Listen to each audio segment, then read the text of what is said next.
Hello friend, જય શ્રી કૃષ્ણ. હું હેનલ પટેલ કાના કિચનમાં તમારું સ્વાગત કરું છું.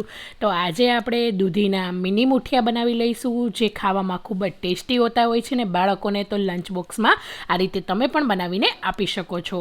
અને દૂધીના મુઠિયા ઘણાનો એવો પ્રશ્ન હોય છે કે એકદમ સોફ્ટ નથી બનતા, તો હું આજે નાની નાની ટિપ્સ સાથે મુઠિયા બનાવીશ. તો આ રીતે મેં અહીંયા મીડિયમ સાઇઝની દૂધીની છાલને આપણે કાઢી લેવાની છે. જ્યારે તમે દૂધીના મુઠિયા બનાવો છો ત્યારે આ રીતે મીડિયમ સાઇઝની દૂધીની પસંદગી કરવાની હોય છે. જો દૂધીના મુઠિયા બનાવતી વખતે લોટ તમારો ઢીલો રહેતો હોય તો હું આજે એકદમ સરસ એવી ટીપ સાથે મુઠિયા બનાવતા શીખવાડીશ કે એનાથી તમે લોટ બાંધશો તો જરાય લોટ તમારો ઢીલો પણ નહીં રહે. તો આ રીતે દૂધીને બધી જ નાની એવી ખમણીથી મેં અહીંયા ખમણી લીધેલી છે. તો હવે આપણે એક મોટી ચમચી જેટલું પેનની અંદર તેલ ગરમ કરી લેવાનું છે. એની અંદર જીરું એડ કરી દેવાનું છે અને ચપટી એવી હિંગ એડ કરી દેવાની છે. અને હિંગ અને જીરું એડ કર્યા પછી અહીંયા મેં મોટી એક ચમચી લસણ અને મરચાંની પેસ્ટ લીધેલી છે. 5 થી 6 કળી લસણ અને તીખા 3 મરચાં બધાને ખાંડી લીધેલા છે.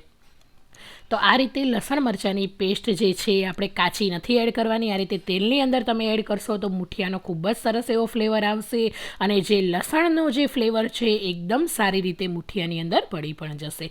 તો આ રીતે પેસ્ટ થોડી એવી સતળાઈ જાય એ પછી આપણે જે ગ્રેટ કરેલી દૂધી છે એને આપણે એડ કરી દેવાની છે. આ પ્રોસેસ થોડી ઝટપટ કરવાની હોય છે કેમ કે દૂધી જે હોય છે એ થોડીક આ રીતે કાળી પડી જતી હોય છે. એટલે આપણે દૂધીને એડ કરીને તરત જ ચપટી એવું મીઠું એડ કરી દેવાનું છે. મીઠું આની અંદર એટલે એડ કરવાનું છે દૂધીનું પાણી બધું જ બળી જશે. તો તમે જોઈ શકો છો તેલ સરસ છૂટું પડી ગયું છે. 3 થી 4 મિનિટમાં જે દૂધીનું પાણી છે એ બધું જ આપણે પેનની અંદર જ બળી ગયું છે. તો આ રીતે હાઈ ગેસની ફ્લેમ પર દૂધીનું પાણી બળી જશે તો લોટ બાંધતી વખતે તમારો લોટ જરાય ઢીલો નહીં થાય. હવે આપણે જે વાસણમાં લોટ બાંધવાનો છે એની અંદર દૂધી અને જે આપણે મરચાં લસણનું જે પેસ્ટ છે એડ કરી દેવાની છે. એ પછી અહીંયા મેં લોટમાં અડધો કપ જેટલો રોટલીનો લોટ લીધો છે અને એનાથી અડધો કપ એટલે કે 1/4 કપ જેટલો ભાખરીનો લોટ લીધો છે. રોટલીનો લોટ કરતાં ભાખરીનો લોટ થોડો દાણેદાર હોય છે.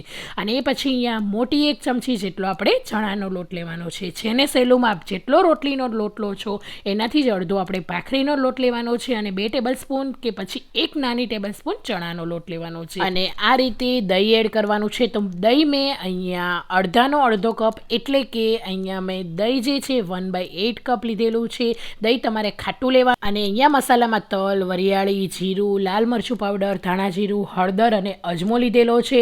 આ બધું જ આપણે મસાલાની અંદર એડ કરી દેવાનું છે. એ પછી અહીંયા આપણે 1 મુઠ્ઠી જેટલા ફુદીનાના પાન એડ કરી દેવાના છે અને જોડે થોડા એવા લીલા સમારેલા ધાણા પણ એડ કરવાના છે. અને અહીંયા મેં 2 ચમચી જેટલા આ રીતે કસૂરી મેથી લીધેલી છે અને આ રીતે હાથની મદદથી મસળીને આપણે એડ કરી દઈશું. અને સ્વાદ પ્રમાણે જ મીઠું એડ કરવાનું છે કેમ કે આપણે દૂધી જ્યારે ચડવી છે ત્યારે પણ મીઠાને એડ કરેલું છે. દહીં થોડું ખાટું છે એટલે અહીંયા 1 મોટી ચમચી જેટલી ખાંડ એડ કરવાની છે. બધી જ વસ્તુને મિક્સ કરી લેવાની છે.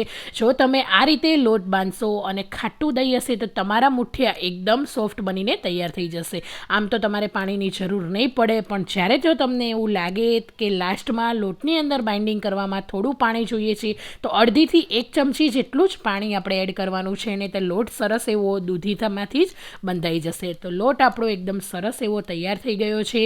હવે આપણે ઉપરથી થોડું એવું તેલ ગ્રીસ કરી દેવાનું છે અને આ રીતે મસળી લેવાનો છે. આ લોટને જરાય રેસ્ટ નથી આપવાનો કેમ કે દૂધીમાંથી પાણી છૂટવા લાગશે અને લોટ જે છે એકદમ ઢીલો થઈ જશે. એટલે લોટને આપણે આ રીતે મસળી તરત જ મુઠિયા આપણે બનાવી લેવાના છે. તો આ રીતે લોટ મેં સરસ રીતે આ રીતે મસળી લીધો છે. હવે આપણે નાના નાના બોલ્સ બનાવવાના છે.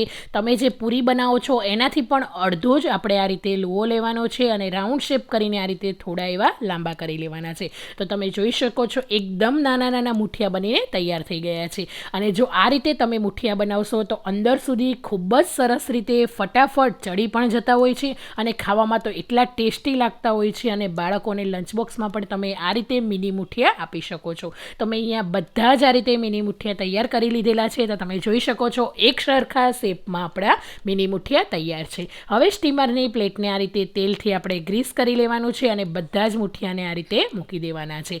તમે આ રીતે સેટ પણ કરી શકો છો અને મુઠિયા ચડવવામાં તકલીફ ના પડે એટલા માટે મેં આ રીતે મુઠિયાને ગોઠવી દીધેલા છે.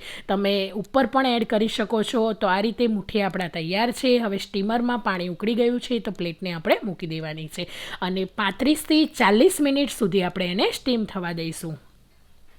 તો આ રીતે 35થી 40 મિનિટ પછી આપણે મુઠિયાને ચેક કરી લઈશું કે ચડી ગયા છે કે નહીં. તો આ રીતે ટૂથપીકની મદદથી ચેક કરીએ તો એકદમ ક્લીન બહાર આવે છે, એટલે આપણા મુઠિયા એકદમ સારી રીતે કૂક થઈ ગયા છે. પ્લેટને બહાર કાઢીને આપણે ઠંડી કરી લઈશું. તો જોઈ શકો છો તમે, પ્લેટ ઠંડી થઈ ગયા પછી પણ મુઠિયા જે છે એકદમ સોફ્ટ બન્યા છે અને અંદરથી પણ કોઈ પણ સોડા વગર એકદમ સરસ એવા જાળીદાર અને સોફ્ટ મુઠિયા બનીને તૈયાર થઈ ગયા છે. હવે આપણે મુઠિયાનો વઘાર કરવા માટે અહીંયા 2 મોટી ચમચી જેટલું પેનની અંદર તેલ એડ કરી દેવાનું છે.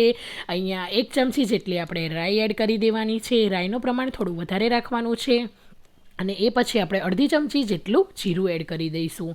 તો આ રીતે રાઈ અને જીરું સારી રીતે સતળાઈ જાય એટલે આપણે હિંગ એડ કરી દેવાની છે.